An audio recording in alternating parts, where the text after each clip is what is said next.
Hello dear students, in today's video we are going to start the next point, that is electric cell. Okay, in previous video we have seen that in order to produce current in any conductor, there is essential that there should be applied a potential difference between the two ends of the conductor. कोणत्याही conductor मधून electric current जर pass व्हायचा असेल किंवा current flow व्हायचा असेल तर आपण त्या कंडक्टरच्या दोन एंड्समध्ये पोटेन्शियल डिफरन्स अप्लाय करणं हे खूप इसेन्शियल आहे.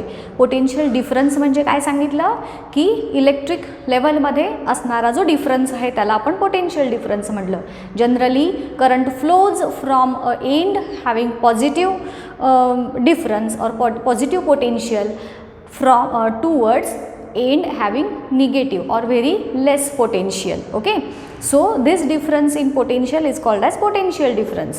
आता हा potential difference प्रोड्यूस करायचा म्हणजे काय करायचं, तर अगदी साध्या भाषेत सांगायचं झालं तर जेव्हा केव्हा आपण सर्किटमध्ये source of electric current flow होण्यासाठी जो काही सोर्स आपण अप्लाय करतो, जसं की सेल किंवा बॅटरी, सो त्या सेल किंवा बॅटरीला काय म्हणायचं, सोर्स ऑफ इलेक्ट्रिक करंट. आणि तेच हे जे सेल आहेत त्यांचं स्टडी आपल्याला आजच्या पार्टमध्ये करायचं आहे. सो जर तुम्हाला शॉर्ट नोटसाठी विचारला की write a short note on electric cell, तर तुम्ही काय सांगणार की electric cells are nothing but the source of electric current. Okay, definition, the source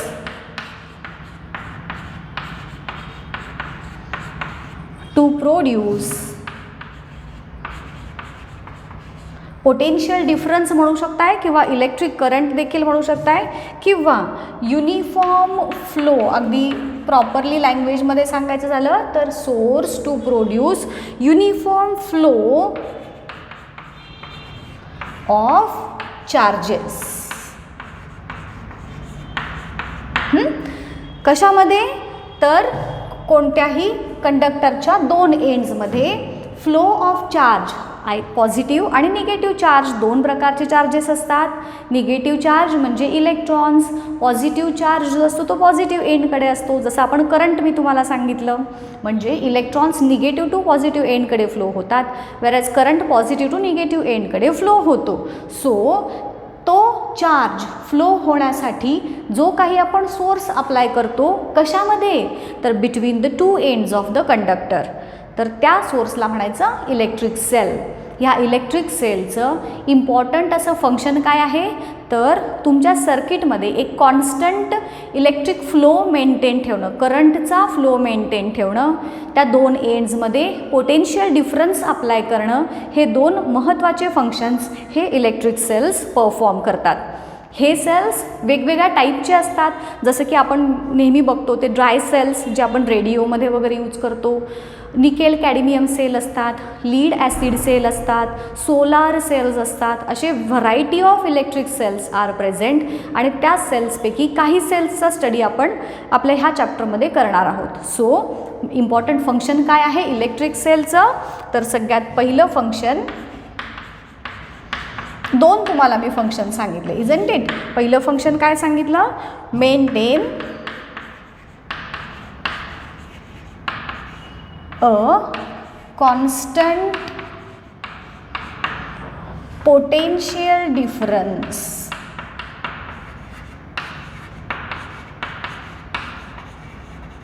potential डिफरन्सलाच शॉर्टमध्ये आपण PD असं म्हणतो. ओके, आणि मेंटेन फ्लो ऑफ करंट.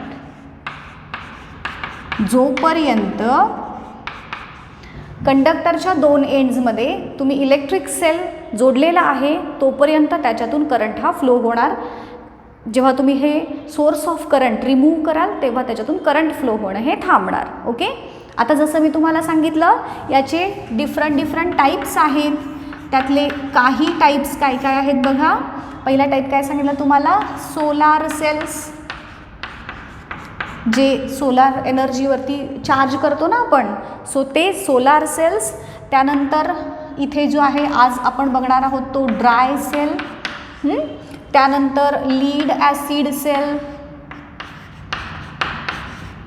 असे variety of types of electric cells आपण या चॅप्टरमध्ये बघणार आहोत. सो जेव्हा तुम्हाला इलेक्ट्रिक सेलवरती शॉर्ट नोटसाठी क्वेश्चन विचारला जाईल, तुम्ही या पद्धतीनं त्याची इन्फॉर्मेशन लिहायची.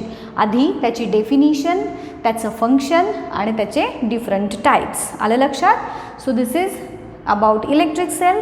आता बघूयात त्या इलेक्ट्रिक सेलचा first type, that is dry cell. Dry cell म्हणजे आपले रेग्युलर सेल्स जे आपण यूज करतो घड्याळामध्ये, मोठी जी घड्याळं असतात त्याच्यामध्ये, किंवा आपण रेडिओमध्ये, बॅटरीमध्ये वापरतो, ते सगळे सेल्स असतात ड्राय सेल्स. त्या ड्राय सेलची डायग्रॅम मी तुम्हाला इथे काढून दाखवलेली आहे.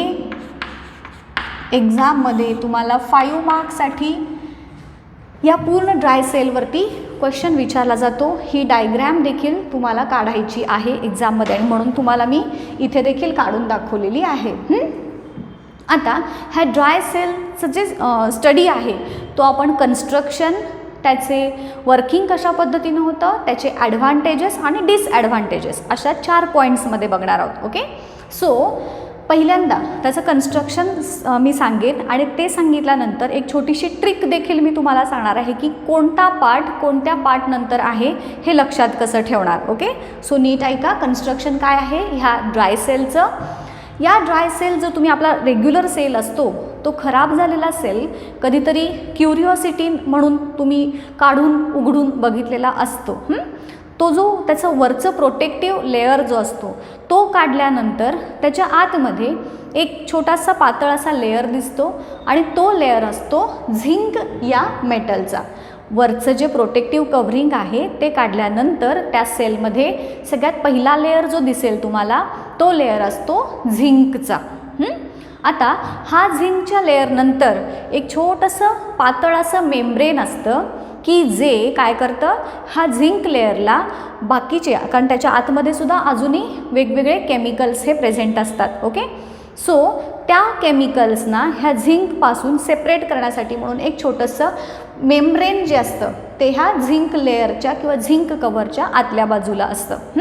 आता हा जो झिंक आहे, हा झिंक आहे तो निगेटिव्ह टर्मिनल म्हणून ॲक्ट करतो आपल्या ड्राय सेलमध्ये. मी जसं तुम्हाला सांगितलं कंपल्सरी एक एंड पॉझिटिव्ह असतं आणि एक एंड निगेटिव्ह असतं. सो आपल्या ड्राय सेलमधला जो निगेटिव्ह पार्ट आहे तो कोणता, निगेटिव्ह टर्मिनल, ते म्हणजे झिंकचा लेअर, नुसता झिंक आहे. ओके. आता या झिंक लेअरच्या नंतरचे तुम्हाला सांगितलं एक छोटंसं मेम्ब्रेन आहे. आता त्या मेम्ब्रेनच्या आत एक लिक्विड असतं, पल्प ज्याला म्हणू आपण, सेमी सॉलिड असं स्ट्रक्चर असतं ज्याला म्हणतात इलेक्ट्रोलाइट. आता हे इलेक्ट्रोलाइट म्हणजे काय आहे तर झिंक क्लोराईड आणि अमोनियम क्लोराईड ह्या 2 केमिकल्सचं मिक्सचर असणारा हा पल्प आहे. ओके. आता हा जो इलेक्ट्रोलाइट आहे त्याच्यानंतरच्या लेअरमध्ये आहे तो म्हणजे मँगनीज ऑक्साईड. आणि सगळ्यात आतमध्ये जो आहे तो म्हणजे पॉझिटिव्ह टर्मिनल की जे कार्बनचं किंवा कार्बनचाच ग्रॅफाईट जो असतो त्या ग्रॅफाईटपासून बनलेलं पॉझिटिव्ह टर्मिनल आहे, जो सगळ्यात आतमध्ये प्रेझेंट असतो. हे मेन कंपोनंट झाले कोणत्याही ड्राय सेलचे. आता हे आपण 1 बाय 1 लिहून घेऊया तिथे स्ट्रक्चरमध्ये किंवा कन्स्ट्रक्शनमध्ये. ड्राय सेलचा पहिला पार्ट दॅट इज कन्स्ट्रक्शन.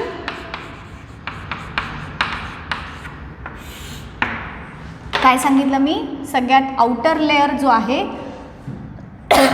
त्या लेअरच्या नंतरचा पार्ट येतो झिंक कव्हरचा.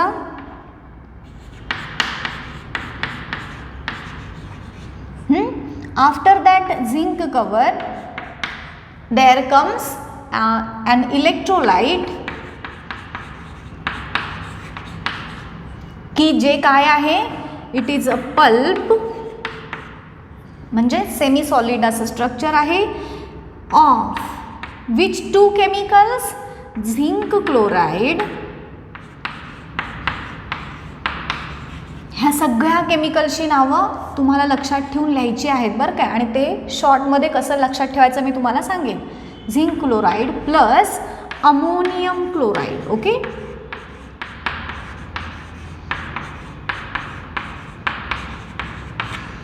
आता ह्या इलेक्ट्रोलाइट नंतरचा पार्ट कोणाचा आहे मँगनीज ऑक्साईडचा. आणि त्या मँगनीज ऑक्साईडच्या आतमध्ये सगळ्यात जो मेन कोरला जो आहे तो आहे graphite. Zinc cover negative terminal, graphite positive terminal. आणि ह्या सगळ्या केमिकल्सचे जे आहेत ह्यामध्ये आपण जे फिल केलेले आहेत त्या केमिकल्सच्या रिॲक्शन्स होतात जेव्हा तुम्ही याच्यातून करंट फ्लो करता. आणि due to the chemical reactions जेव्हा तुम्ही करंट जो फ्लो करता तेव्हा एक्झॅक्टली करंट हा कशामुळं प्रोड्यूस होतो तर due to the chemical reactions which take place in the chemicals which are present in this dry cell. आलं लक्षात. आता ह्या पद्धतीनं तुम्ही लक्षात ठेवा की सिक्वेन्स काय आहे. नुसतं तुम्ही लर्न करायला गेलात तर हे चुकू शकतं. सो अशा पद्धतीनं सिक्वेन्स तुम्ही लक्षात ठेवा की सगळ्यात आउटर जो आहे तो झिंक कवर, त्याच्यानंतर मध्ये एक प्रोटेक्टिव्ह असा पातळ असं मेम्ब्रेन आहे की जो काय करतो ह्या झिंक लेअरला अदर केमिकल्सपासून सेपरेट करतो. त्याच्यानंतर येतो तो इलेक्ट्रोलाइट ज्याच्यामध्ये झिंक क्लोराईड आणि अमोनियम क्लोराईड यांचा पल्प आहे. त्यानंतरच्या लेअरला येतो मँगनीज ऑक्साईड आणि सगळ्यात आतमध्ये येतो तो ग्रॅफाइट. हे स्ट्रक्चर किंवा कन्स्ट्रक्शन जे आहे ते लक्षात आलं तुम्हाला ड्राय सेलचं. आता जसं मी तुम्हाला सांगितलं ह्याचे वर्किंग कशा पद्धतीनं तुम्ही सांगणार तर बघा तुम्हाला टेक्स्टबुकमध्ये एक छोटंसं पॅरेग्राफच्या फॉर्ममध्येच हे सगळं दिलेलं आहे. पण आपण मात्र लर्न करताना त्याला अशा पद्धतीनं डिव्हाइड देखील करू शकतो. तेच हे आहे जे तुम्हाला टेक्स्टबुकमध्ये दिले पण थोडंसं सिस्टमॅटिक वेनं मी तुम्हाला इथं दाखवते आहे. डायग्रॅम, कन्स्ट्रक्शन आणि वर्किंग लिहिताना काय लिहिणार तुम्ही की due to the chemical reactions taking place in the chemicals which are present in this dry cell current is produced. असं 1-2 लाईनमध्ये तुम्ही त्याचं वर्किंग ह्या पद्धतीनं लिहू शकता. आता नेक्स्ट पार्ट येतो तो म्हणजे त्याचे ॲडव्हान्टेजेस आणि डिसॲडव्हान्टेजेस.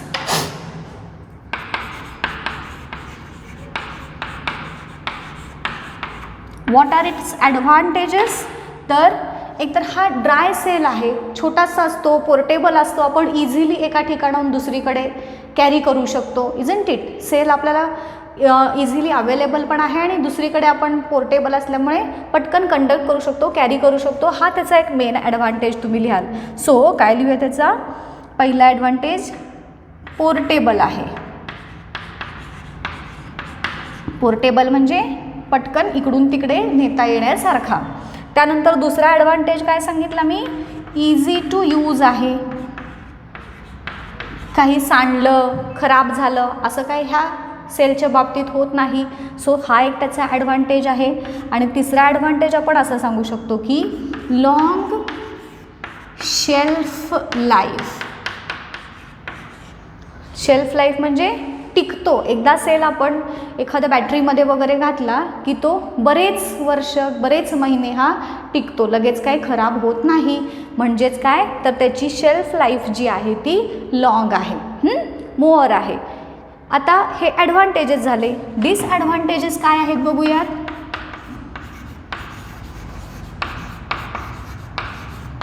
ह्याचं एकच डिसॲडव्हान्टेज आपल्याला असा सांगता येईल की हे जे पल्प्स किंवा केमिकल्स जे आहेत ते आपण पल्पच्या किंवा लिक्विडच्या फॉर्ममध्ये यूज केल्यामुळं ही केमिकल रिॲक्शन जी आहे ती कंपॅरेटिव्हली स्लोअर होते.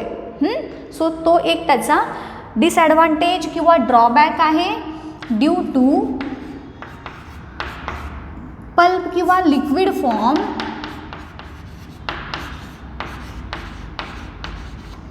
रेट ऑफ रिॲक्शन म्हणजेच स्पीड. रेट ऑफ रिॲक्शन म्हणजे रिॲक्शनचा स्पीड इज स्लो. हा या ड्राय सेलचा एक मेजर असा डिसॲडव्हान्टेज आहे की बाकीच्या सेल्सपेक्षा ह्याचा रेट ऑफ रिॲक्शन जो आहे ह्या केमिकल रिॲक्शनचा तो कंपॅरेटिव्हली स्लोअर असतो.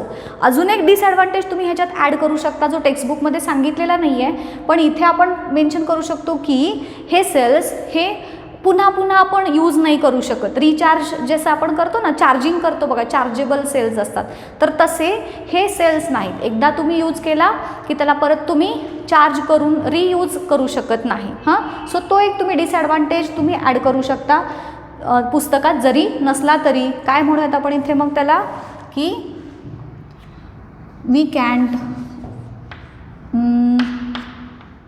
Cannot reuse it.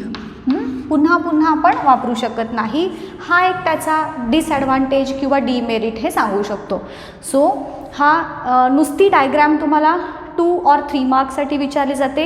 1 मार्क्ससाठी याच्यात काय काय विचारलं जातं बघा, ह्या सगळ्या केमिकल्सची नावं. ड्राय सेलमध्ये पॉझिटिव्ह एंड कोणतं असतं, निगेटिव्ह एंड कोणतं आहे,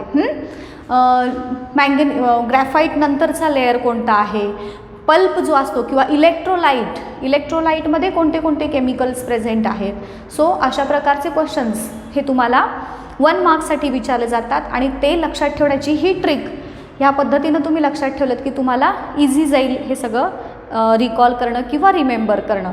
आणि मग त्याचं वर्किंगमध्ये काय सांगितलं आपण की due to the chemical reactions taking place in the dry cell electric current is produced.